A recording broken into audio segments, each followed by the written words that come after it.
precisaram construir uma fortaleza para guardar as riquezas deles, construir uma fortaleza onde ficavam os impostos que eram cobrados dos cidadãos, né?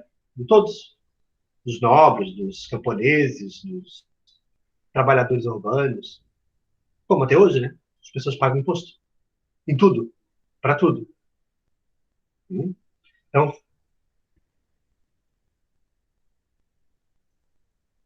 o que, meu Deus do céu, tá rolando ali? O que vai rolar no privado?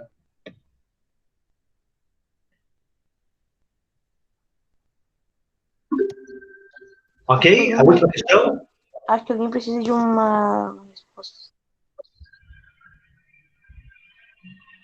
Fala, Nicolas. Não, é que acho que alguém ali do chat precisa de a resposta de uma questão 4, sei lá. Eu faço assim, eu posso mandar no Class depois, aquele arquivo que tem as respostas que a gente foi fazendo junto. Acho que é a É Luísa. importante que vocês... acho que é a Luísa. Acho que é importante que vocês façam a correção aí no caderno de vocês para poder estudar depois. Né? Eu estava falando lá na aula passada sobre os sumérios, aquela história de que os sumérios não fundaram a Suméria, não existiu, né? Eram cidades-estados, que viviam brigando entre elas, né? Daí escolhiam um guerreiro para defender, depois acabou virando rei, Patese, mas aí vai vir um povo, ó, daí tem uma sequência de povos, olha lá, a questão 1 do exercício. Mesopotâmia era um lugar inseguro e foi invadido frequentemente. Está aqui, ó. Uma sequência de povos. Primeiro os sumérios, que é a base da cultura mesopotâmica. A cultura, tanto que a escrita dos outros vai ser a escrita suméria. Depois vieram os acádios. Os acádios, preste atenção nessa informação. Sofia está chegando, calma aí. Chegou. Olha lá. Os acádios é o primeiro povo que vai formar uma unidade. O que significa isso? Um grupo, uma unidade, sei lá. O que é uma unidade? Olha, os acádios formaram uma unidade na Mesopotâmia.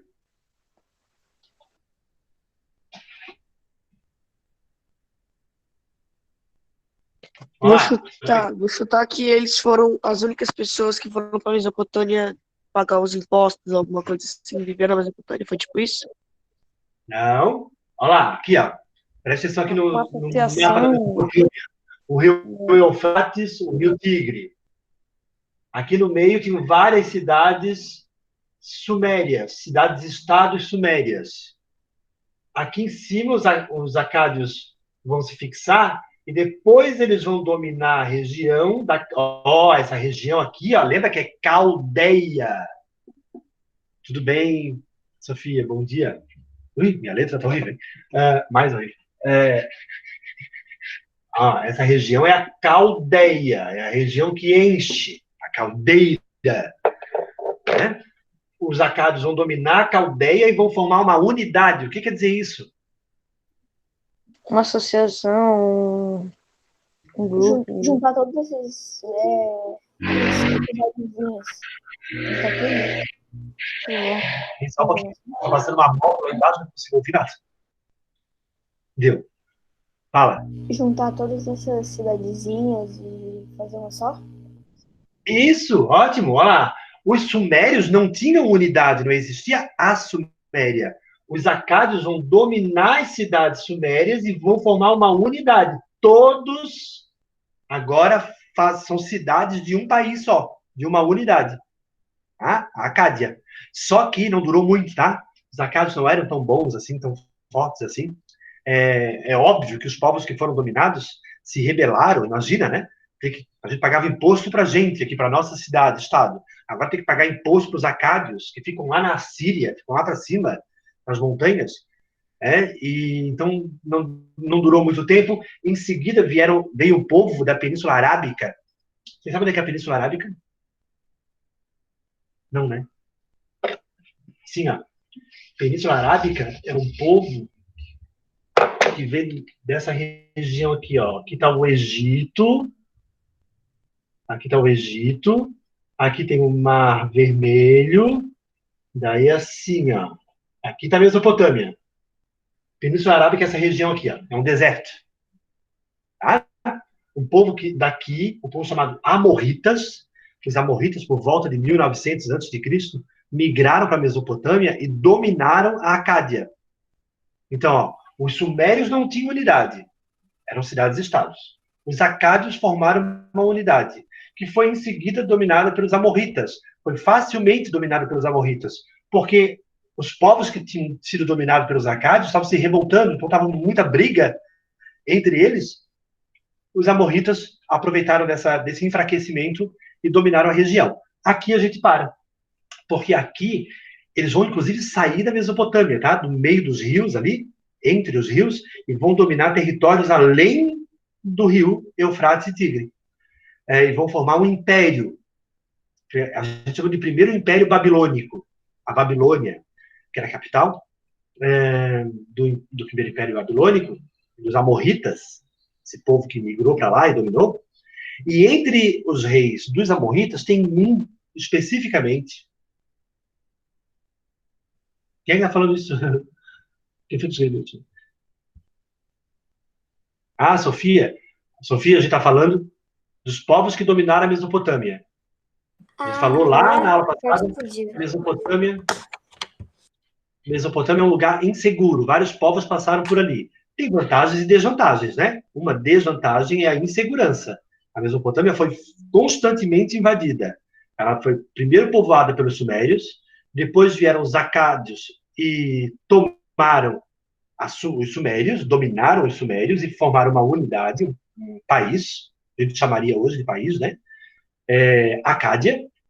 Só que daí os povos que os acádios tinham dominado se rebelaram e viviam em guerra com os acádios. Isso enfraqueceu. Os amorritas vieram de fora e dominaram a Mesopotâmia. E vão criar um império, que a gente chama de primeiro império babilônico. E daí tem um rei, especificamente dos amorritas. A gente não fica estudando os reis, né? Quantos reis tiveram no primeiro império babilônico. Isso os especialistas em Mesopotâmia talvez saibam a sequência dos reis. Mas tem um rei especificamente que é interessante para a gente conversar sobre uma questão que eu deixei na tarefa. Eu deixei no planejamento, para vocês conversarem em casa com os pais. Leram? Tá. Chegaram a ler essa parte? Então, o Hammurabi, ou Hammurabi, é chamado das duas formas, o Hammurabi, ele vai criar o que os historiadores chamam de primeiro código de leis, como se fosse o primeiro conjunto de leis da história, que é conhecido, né? O primeiro conjunto de leis. Hoje é um livro. Né? Na época, era uma pedra. Cadê o negócio? Aqui, ó. Na época era numa pedra. Olha lá. Ó, essa pedra aqui, ó. Isso está no Museu do Louvre, em Paris. Tá? Aqui, ó, nessa parte aqui, ó, com a escrita cuneiforme, que era uma escrita suméria, que os babilônicos usam, olha a influência suméria, né? Que foi o primeiro povo a dominar a região. Com a escrita cuneiforme, o Hammurabi vai mandar escrever ou imprimir, né, nessa pedra, na verdade, 282 leis. Olha que legal. Essa pedra tem 2,25 metros de altura. Os franceses pegaram e levaram para a França, tá? O cara que descobriu. Tem 2,25 metros, bem mais alta que eu. Tem 282 leis. Só que tem uma curiosidade. Não tem a 13ª. O 13, a lei 13. Porque eles também tinham uma superstição com 13. Essa coisa que tem hoje em dia, né? De sexta-feira 13, não sei o quê. Os mesopotâmicos já tinham, olha que doido. Não tem a lei número 13. Então, essas leis vão falar sobre assassinato, sobre os crimes de modo geral, né? Sobre empréstimo, sobre pagamento de tributo, sobre família, sobre médico, né? Inclusive sobre artesãos. Por exemplo, tem uma lei bem doida que diz assim, se um cervejeiro que faz cerveja fizer uma cerveja muito ruim, ele será afogado na própria cerveja. Imagina. Oxe. Pois é, depois a gente vai falar um pouquinho mais sobre essa lei, mas antes da gente falar sobre a lei, tem um desenho que tem aqui em cima, esculpido. Esse desenho me interessa, porque olha só o que está esculpido aqui. Esse aqui é um deus, o Nagash. Nagash é um deus do sol, é o principal deus, né? O sol estava aqui, gente, ó, nessa parte da pedra que foi quebrada, tá vendo? Aqui foi quebrado, ó. Mas ele sentado, o deus Nagash, sentado, ele é da altura do Hammurabi. O Hammurabi é esse da esquerda, ó. O que está acontecendo aqui? O que eles estão representando aqui? Esse outro obedecendo esse deus do sol? O Hammurabi, esse aqui é o rei Hammurabi, ó. Que é esse que mandou fazer as leis. Ó, tá vendo como o deus Nagash está entregando para ele um negócio? Olha aqui, ó. O que quer dizer isso, será? Como se estivesse entregando as leis? Como se estivesse entregando as leis. Boa, olha lá, Pedro. O deus Nagash está entregando para o rei Hammurabi as leis. Por que ele mandou imprimir isso desse jeito? Vai parecer Que tá que querendo ele é dizer isso? servidor de Deus, que ele é o maiorzão. Eu acho. Será? O que vocês acham? Pra conhecer? Eu acho que era como se fosse para alguma ideia do Deus, né? Do Deus do Sol. Como se fosse a ideia de Deus trouxe para um ser humano normal. Mais respeito Alguma coisa assim, eu acho. Vocês sabem ler a escrita cuneiforme? Ah, Sabem ler a claro. escrita cuneiforme? Uhum. Mal sei a nossa, né? Bom, a maior parte da população da Mesopotâmia não sabia ler. 98, 99% da população não sabia ler. A única coisa que eles viam na pedra, entendiam, podiam entender, era o desenho. E daí eles estavam vendo, eles sabiam que ali estava cheio de lei. Eles estavam vendo aquele desenho. O que será que aquele desenho dizia para eles? Que as leis são do Deus, então eles têm que respeitar. Isso, que as leis são divinas, que as leis foram feitas pelo Deus e não pelo Hammurabi. Tu vai desrespeitar uma lei feita por Deus? É como se Deus, Nagash, tivesse feito as leis e entregue para o Hammurabi. E o Hammurabi, então, mandou imprimir nessa pedra, que é chamado de Código de Hammurabi, ou Conjunto de Leis de Hammurabi. E ela tem uma característica, todas as leis têm uma característica, e é aqui que a gente vai conversar sobre, que é chamado de Lei do Talião. Lei do Talião é assim, quer ver? Se eu quebro o braço da Gabi, a Gabi tem o direito de quebrar o meu braço. Eia! Eu não Ok? quebrava Olho não. por olho, dente por dente. Olho por olho, dente por dente. Tá, então se o cara fez um mal pra você, tu pode fazer a mesma coisa pra ele, né? Eu tenho o direito de fazer o mesmo mal para ele. E daí, vamos conversar sobre isso. Antes de a gente perguntar os detalhes, que os alunos sempre perguntam, deixa eu interromper aqui a projeção. Antes de a gente entrar nos detalhes, IC, porque os alunos chegam, IC, né? Eu pedi para que vocês conversassem com os pais sobre isso, conversassem em casa, sei lá, com os adultos. O que vocês acham disso hoje, por exemplo? Se a gente aplicasse a lei do talião. Errado. Errado por quê, Gabi?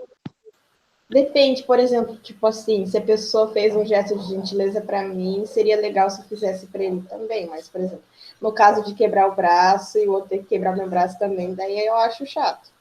Daí é bem estranho. Quem mais? Pode dar opinião. É lei do talião. É chamado de lei do talião. Ah, não dá para ler. Sim, é.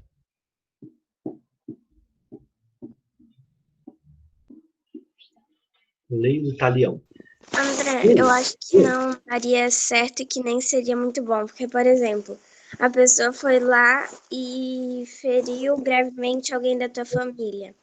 Daí tu vai ter que fazer isso com a família da pessoa, e às vezes a família não tem nada a ver, uma pessoa boa e tal. Tem isso, ó. Deixa eu te contar uma coisa, Vitória. inclusive um médico, segundo a lei do Talião, segundo o Código de Hammurabi, se o médico vai tratar o filho de uma família e ele morre, terá o seu filho morto. Oi, credo, não ia ser médico, não. Hoje em dia, é isso? Não, na época do Código de Ah, Hammurabi. tá. Se um construtor construiu uma casa e ela cair, matando a esposa do morador, do dono, terá a sua esposa morta. É olho por olho, Meu dente por Deus. dente. Não é? Não, tu paga na mesma moeda aquilo que foi feito contigo. Qual é o problema disso? Mais morte. Porque às vezes o cara nem fez por mal também, né? Daí mata coisa da família dele. O médico tava tentando curar o filho do cara. Daí ele tenta curar, mas não tem salvação. O que o médico faz? Vai perder o filho também que tá saudável? Ah, não tem nada a ver. E o médico também não foi culpado, porque se ele quisesse mesmo matar o filho das pessoas, ele não trabalharia de médico, ele seria um assassino. É um Pois é. serial killer. Querem ver outras leis? Olha só. Uma outra lei. Essa é a primeira, inclusive. Se alguém enganar a outra pessoa, difamando essa pessoa, se eu falar mal da Vitória, por exemplo, e eu não puder provar, então aquele que enganou deve ser condenado à morte.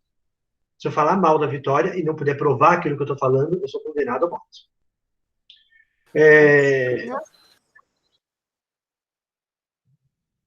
Nossa, então Se eu fizer uma acusação, se eu fizer uma acusação contra o Pedro e não puder provar, eu também sou condenado à morte.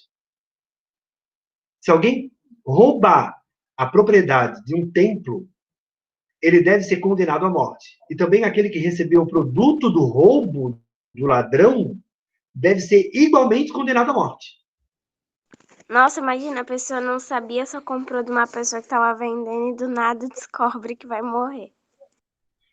Se alguém comprar o filho ou o escravo de outro homem sem testemunha ou um contrato, prata ou ouro, um escravo, um boi, uma ovelha, uma cabra, ou seja, o que for, se comprar de outra pessoa, e ele tomar este bem, este alguém será considerado um ladrão e deverá ser condenado à morte.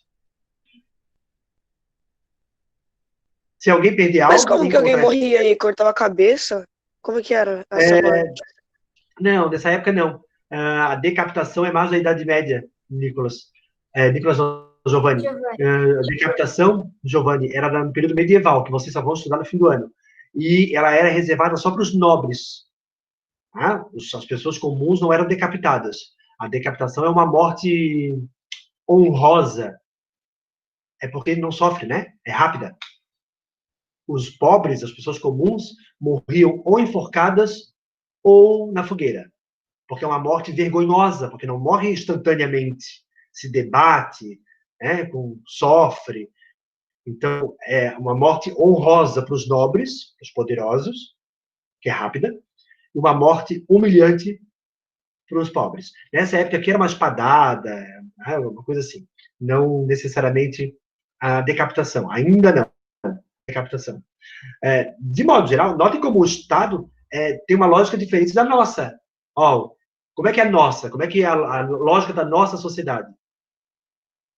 Porque crime também tem.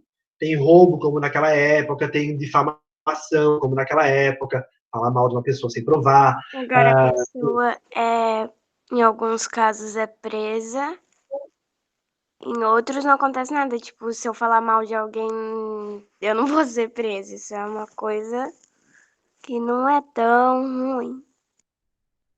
Na verdade, a gente tem que ter bastante cuidado com isso, né? Porque também a difamação ainda é um crime. É porque as pessoas acabam não indo procurar justiça por conta disso.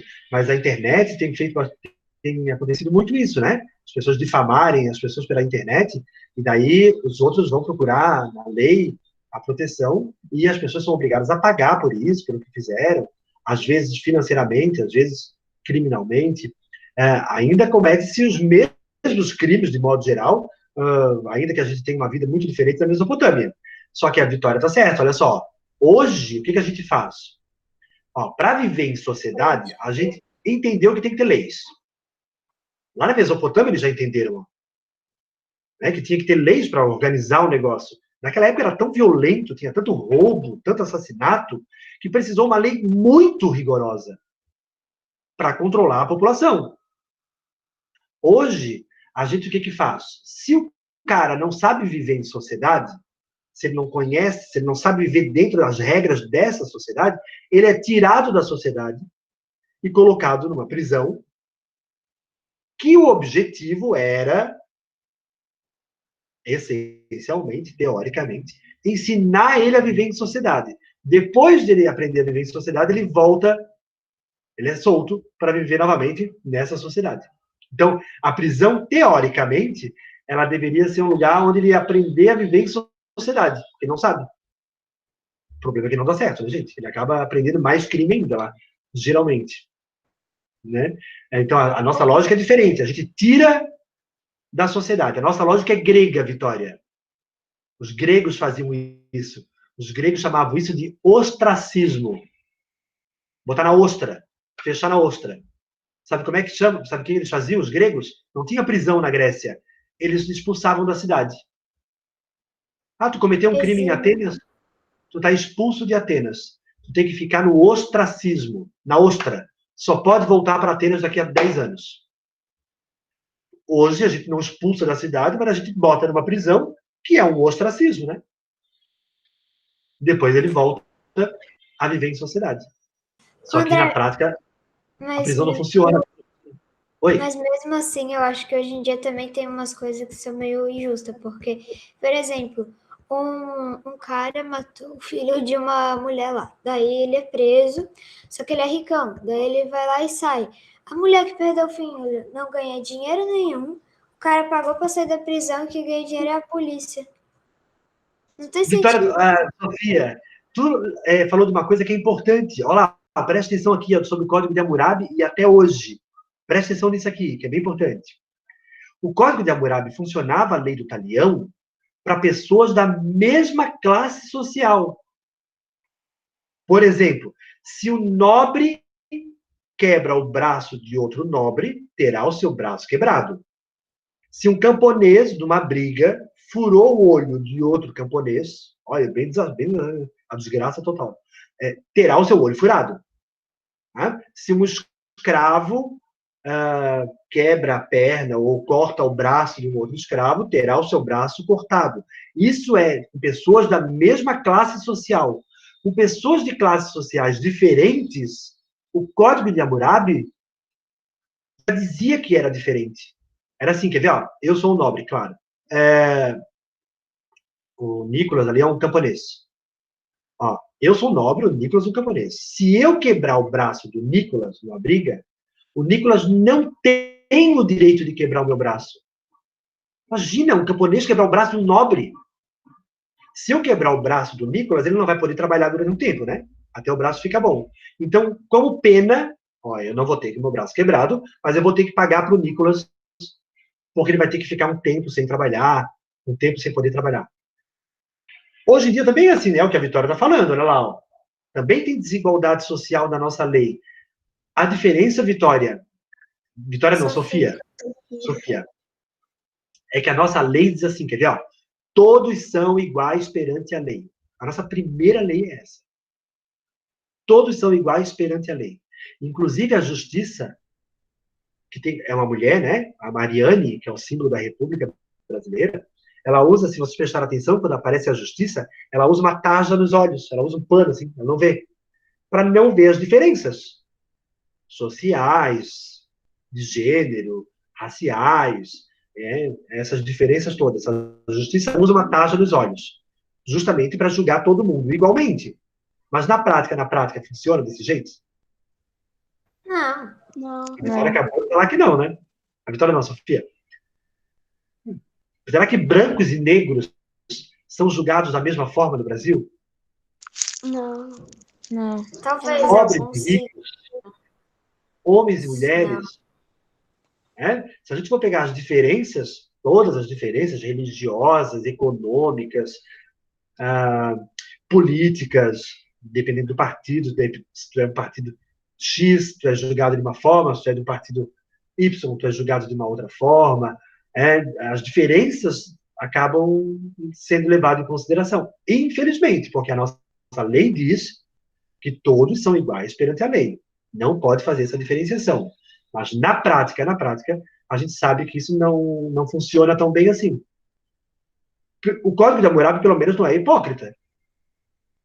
Né? Ele é verdadeiro. Ele fala, não, o nobre e o camponês não pode quebrar o braço do nobre.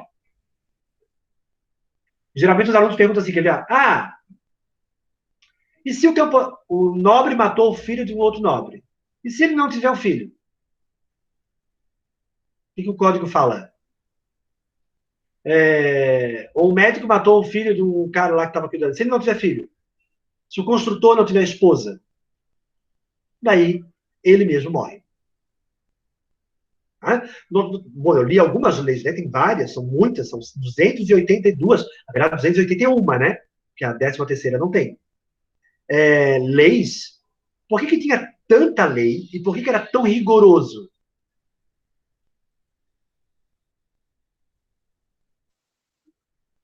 Porque era muito violento? Porque era muito violento, bom, Antônio? Porque as pessoas não sabiam ler e atrapalhavam alguma coisa, tipo... Na verdade, assim, era bem rigoroso, Giovanni, porque na época era muito violento, ok? Não tinha muito controle, não tinha polícia como tem hoje, para ficar controlando as coisas. Tinha muita violência, muito roubo, muito assassinato, briga por causa de terra, briga por causa de boi, de carneiro, de agricultura. Tinha briga por tudo, aquele povo vivia brigando. Se a gente acha que o mundo hoje é violento, é porque a gente não passou pelo mundo antigo. Era muito mais violento, do que hoje em dia. A diferença é que a briga naquela época era mano a mano, né? Hoje em dia a briga não é mano a mano. Hoje tem arma de fogo, que tu não precisa se aproximar. Aliás, se tiver uma guerra entre dois países, nem precisa ir para o outro país. Daqui, onde está, os Estados Unidos, onde está, ele consegue matar um bocado de gente. Em outro país. Com mísseis guiados, esse tipo de coisa. Na época, não. Na época era uma guerra mano a mano. Então, para controlar aquela violência toda, teve que ter uma lei muito rigorosa. Se foi colocada em prática ou não, os historiadores não sabem. Porque não existe um arquivo de um julgamento, como tem hoje em dia, né? Os processos da época arquivados num arquivo lá qualquer, da justiça. Isso não existe. A gente tem acesso às leis. Se elas foram colocadas em prática, não sei. Talvez. E as pessoas, daí sim, Giovanni, as pessoas não sabiam ler. Essa pedra de 2,25 metros, essa coluna, né, que é uma pedra, ficava numa praça, num lugar público, mas as pessoas não sabiam ler. Mas as pessoas sabiam ler o desenho. O desenho as pessoas conseguiam entender. É tanto que se tu perguntar para uma criança, se tu der um texto para uma criança e perguntar o que está falando, ela não vai conseguir. Mas se tiver um desenho da Chapeuzinho Vermelho do Lobo Mau, ela já vai identificar e vai contar a história. Não é? Então, a mesma coisa é o desenho do código da pedra do Código de Hammurabi. As pessoas, o que elas diziam? Mano, foi Deus que deu essa lei. Os deuses que fizeram essa lei. Então, é melhor eu respeitar. Né? Porque não foi o Hammurabi que fez. Essa lei foi dada. É óbvio que foi o Hammurabi, né?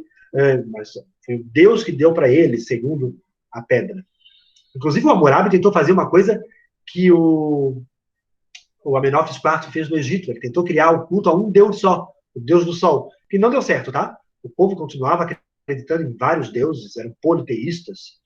O Deus Sol era até um dos principais, como em qualquer cultura, mas não era o único. Tinha vários deuses. Mas então, qual o motivo que ele tentou fazer, André? Oi? Pelo mesmo motivo do Egito que ele tentou fazer ou tinha outro motivo? Pelo mesmo motivo, para diminuir o poder dos sacerdotes. Os sacerdotes eram muito poderosos, galera. Imagina que assim, aquela época, tudo tinha a ver com oferenda para os deuses. Se a minha mulher vai ter um filho, eu faço uma oferenda para os deuses porque nasceu com saúde.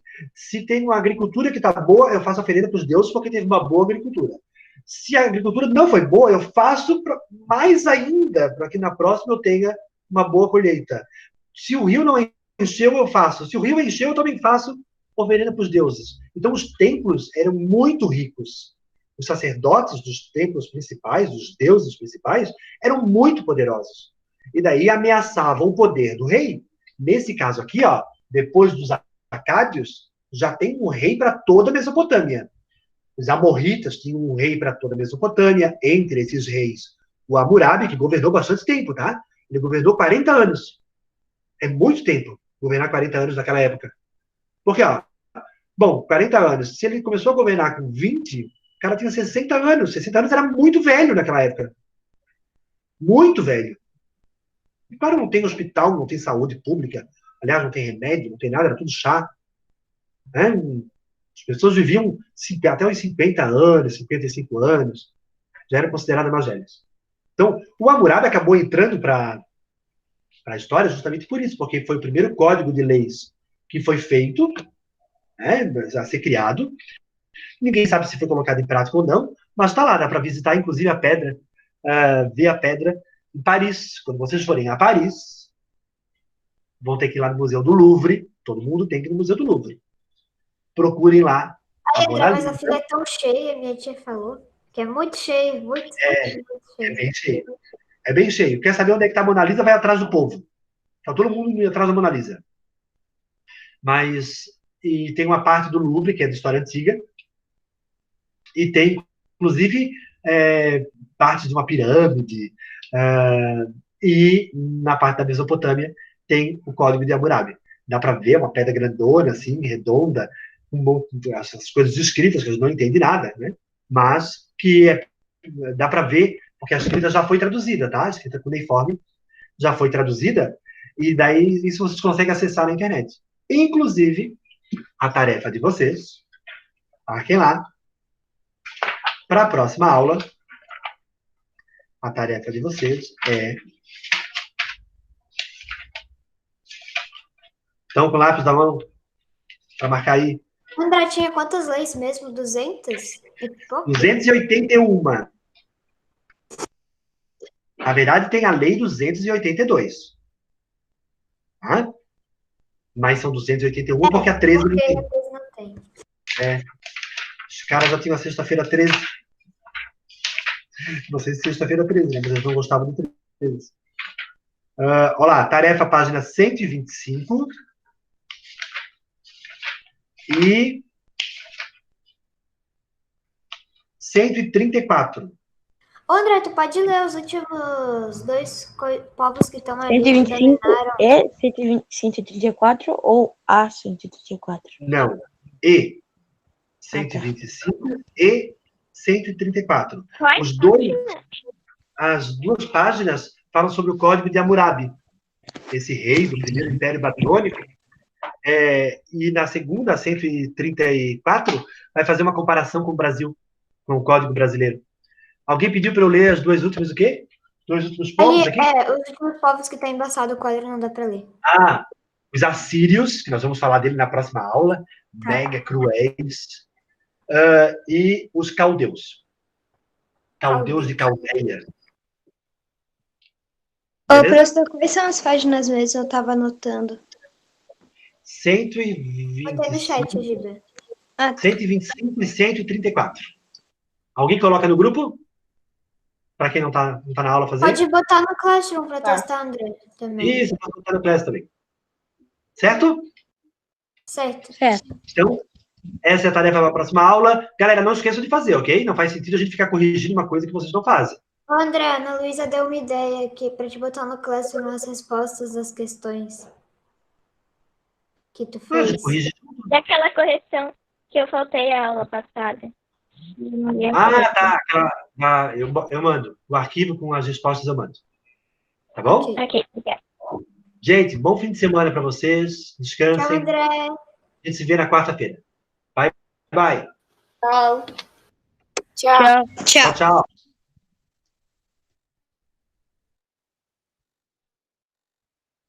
Tchau. Tchau, bom fim de.